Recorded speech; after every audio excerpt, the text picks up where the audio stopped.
Welcome, Brian. Oh, thank you. Great to see you. So we've been spending the past few days talking all about disruption, how centuries-old companies and industries are being disrupted literally overnight by nimble, fast-moving, asset-light, digitally oriented startups. So that's you in a nutshell. Yeah. You are our token disruptor of the few days. So how does that make you feel? I was always called a disruptor growing up, so and it wasn't a good thing. So I'm adapting to it. I think that we're a technology company. One version of technology is change. Well, change has always happened, and I think that the word disruption suggests a little bit that for somebody to win, somebody else has to lose. But I think the technology industry has taught us everyone has to continue to change and adapt. So that's what I'd say, I guess. So 3 years ago, I interviewed Brian on stage, and I had to start by saying, raise your hand if you know about Airbnb. Now I should just say, raise your hand if you don't. Okay, there we go. There's something weird, by the way. I get invited to a lot of talks now. They're always in hotels. How does it feel to be in a hotel? It's kind of Are funny. you okay? I think we should try this in a really big Airbnb once. That'd be nice. But maybe you can disrupt the yeah, conference business exactly. after disrupting everything else.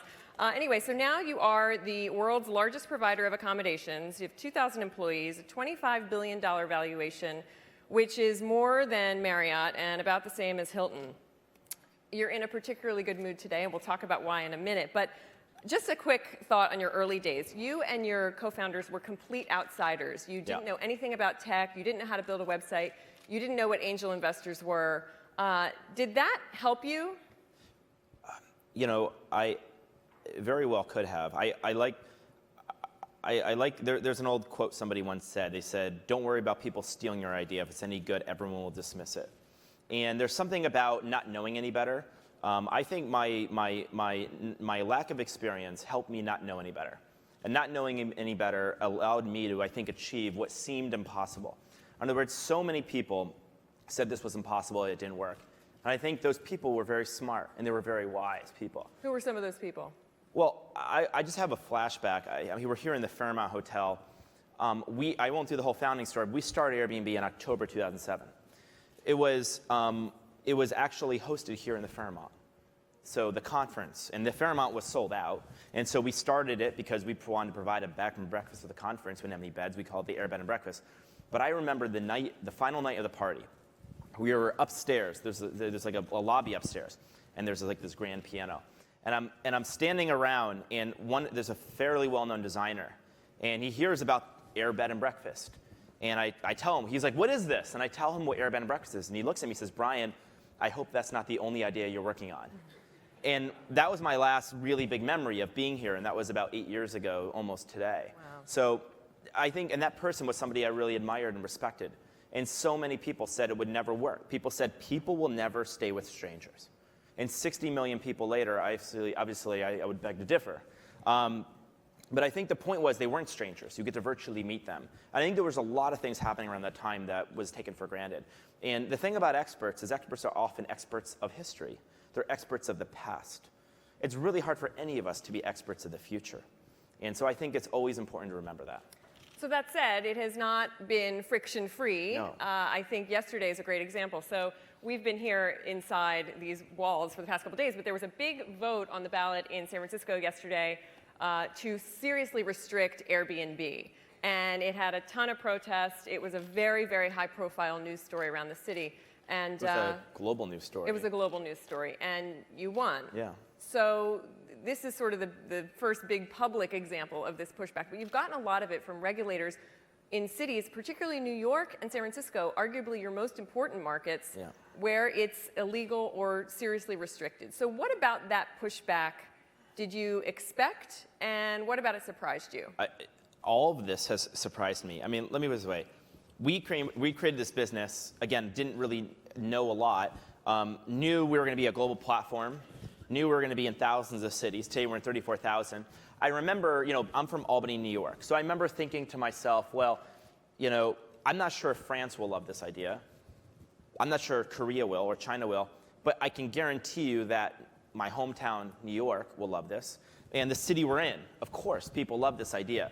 And the irony is that San Francisco and New York are by far our most challenged markets. San Francisco has legalized it. In fact, it was legalized and the law went into effect in February.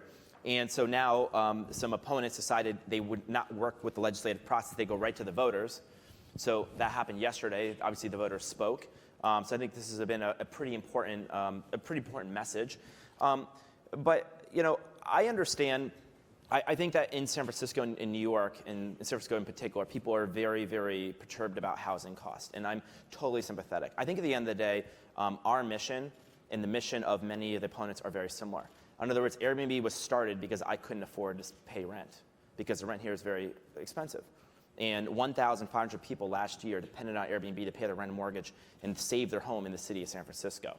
I think that if we can kind of drown out the noise and realize this is a way to allow people to make ends meet, keep people into the middle class, I think that's a really, really important thing. But there's been a lot of noise just kind of surrounding the political process.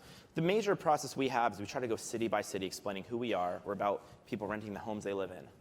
You recently hired Chris Lehane, who's a former, very well-known political strategist. Right. Does that signify a change in your approach? He's a crisis manager, very hands-on. I think that we ultimately realized that we wanted to move towards a more campaign style of mobilization. That what was happening in a lot of cities were that we would find out at the last minute there were hearings and hosts weren't really being represented. I mean, the true thing is this: Airbnb was not on the ballot yesterday. The hosts in San Francisco who wanted to share their homes were on the ballot. We're in 34,000 cities. The people have everything at stake. For the most part, we're the host of San Francisco.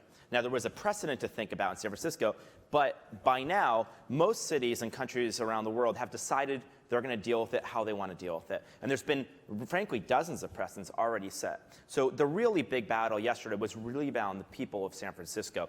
And I think that what we really wanted to do, and we needed Chris to help us with, was not make me and the company the face of every one of these fights. Because it's really not about us. 90% of the stakes, by definition, the business model, is about these hosts, these people. And when people are protesting, they're thinking about me, and maybe they understand me or don't understand me, but I'm not even the point of this. The biggest point of this are the host. You mentioned your overseas city. This is a global forum. You're growing particularly fast in Asia. I want to ask you about China. What are you seeing there? Well, it's the fastest growing market in the world for us. It's growing like 700% year over year. I would expect China to be one of the largest, if not the largest market in the world for us one day.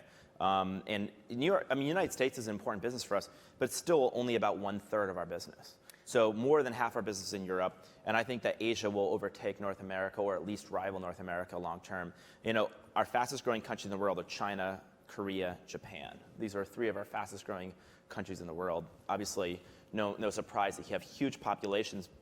And the other thing that's happening is Chinese millennials absolutely, there's a demographic over 100 million of them, and they absolutely love travel, and they want to travel in a completely new way. Well, we're a new way to travel. And you recently opened in Cuba. Yeah. Went into Cuba before any of the hotel companies. Yeah, we have. I used to joke we were in every country in the world, but every major country in the world, but North Korea, Iran, Syria, and Cuba. And luckily, President Obama announced some lifted restrictions on travel to Cuba. You have to just declare one of the attestations.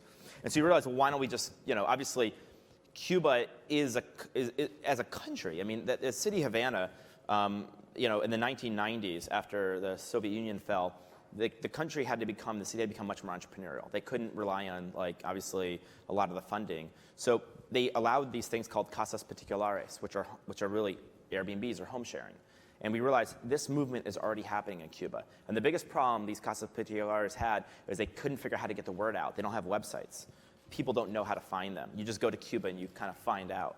And so we thought we can give them a global demand, global distribution. So most of the people in Cuba were already doing this activity, and we just gave them a global audience.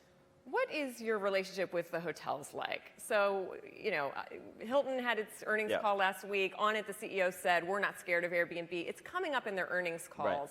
Right. I know you've had lots of discussions with them. So tell us about that relationship, how they've reacted, and how your relationship has changed. It's a pretty diverse group. I mean, you have the hotels, and then you have the hotel unions, and then you have the hotel associations. So it's not really one group, it's many groups.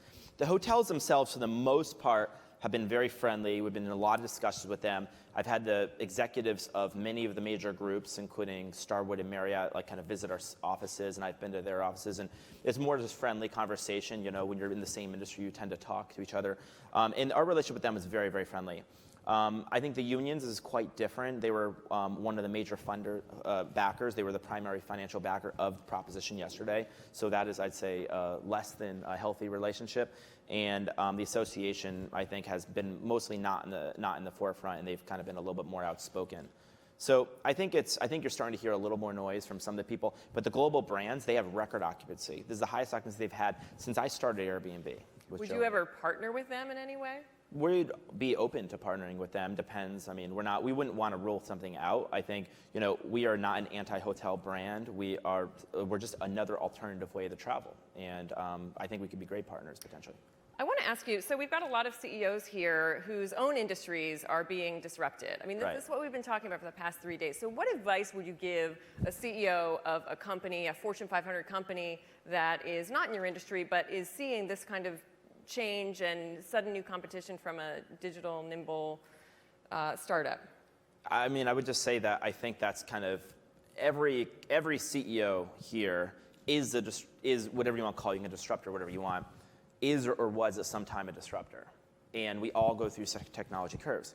And so, the steel mills were a disruptor at one point. So I think that all of us are and will be, and will have to continue to be.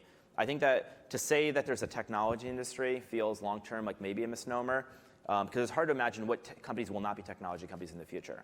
In other words, there might be companies that sell specifically technology, but I have trouble understanding how almost every industry won't be a technology company in the future.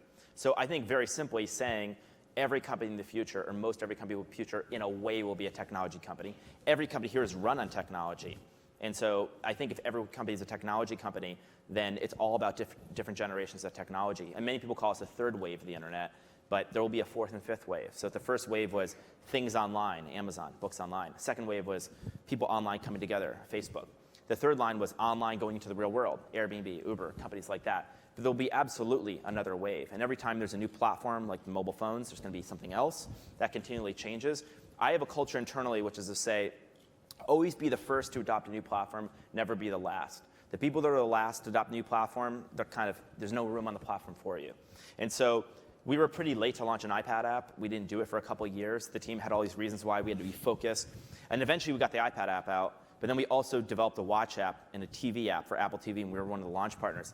And the team internally is like, why should we spend all of our development resources on these two applications that so few people are using? We have tens of millions of people over here using a website or using a phone. Why aren't we developing all our resources there? And if you're focused on today, you're going to focus on your core. The good news is that even the future belongs to nobody. The future belongs to whoever wants to go there first. And so I said, we have to have in our culture to be the first to a new platform. And no matter how disruptive or disrupted you are as a company, there's always the next platform. You can always choose to be one of the first to join that platform. I want to shift a little bit to your leadership strategy, style, and really the way you educated yourself. You were plunged into this situation, and before you knew it, you were leading hundreds of people, never having done that before. No. You had a very interesting way. When I was at RISD, they didn't teach us how to fight ballot initiatives, no. But you were the captain of your hockey team. Yes, that was, not totally applicable. What were they called? The RISD Nads. So when you cheered, you go Nads, go Nads. Yeah.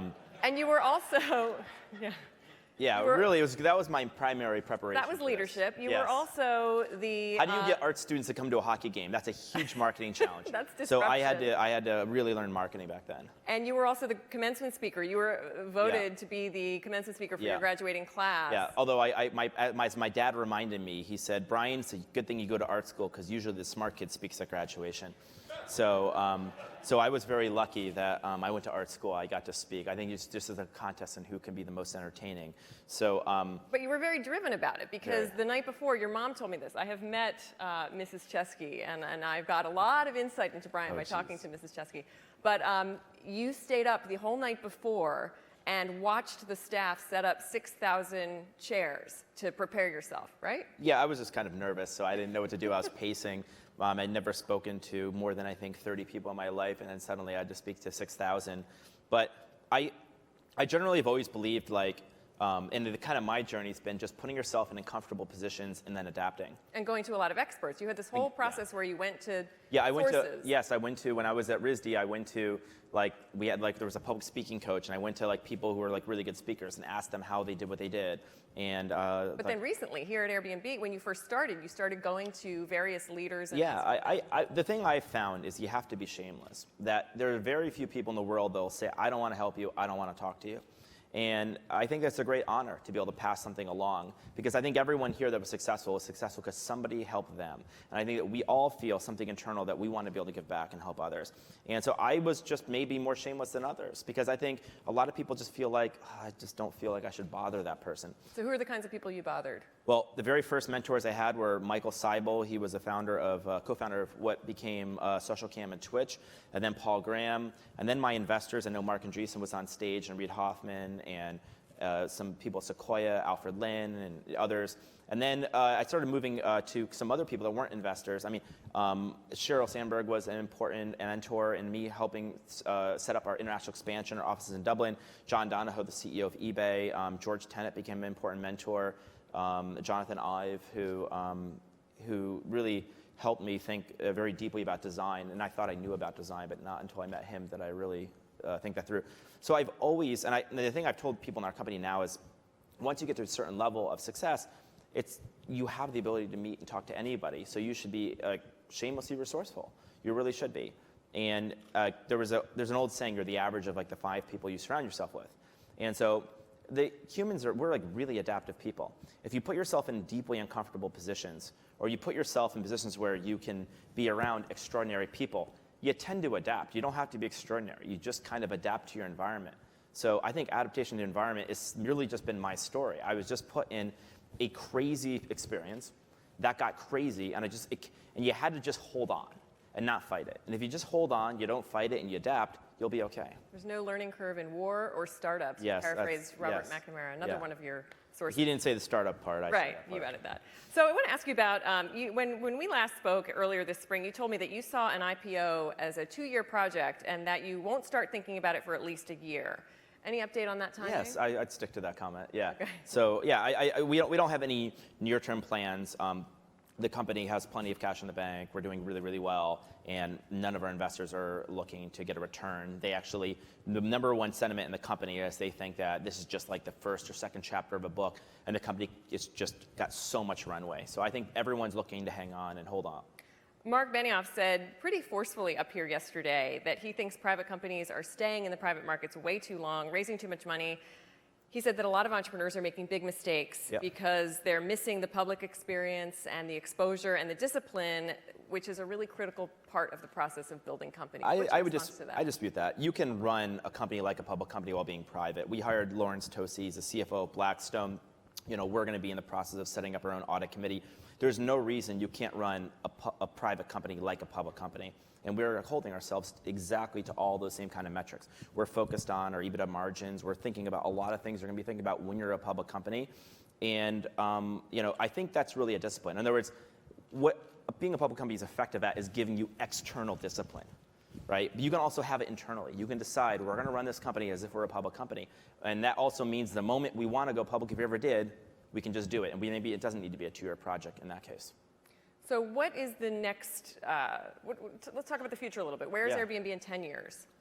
I think that people don't travel to stay in homes. They travel so they can go to a city. And they travel to go to a city to have an experience.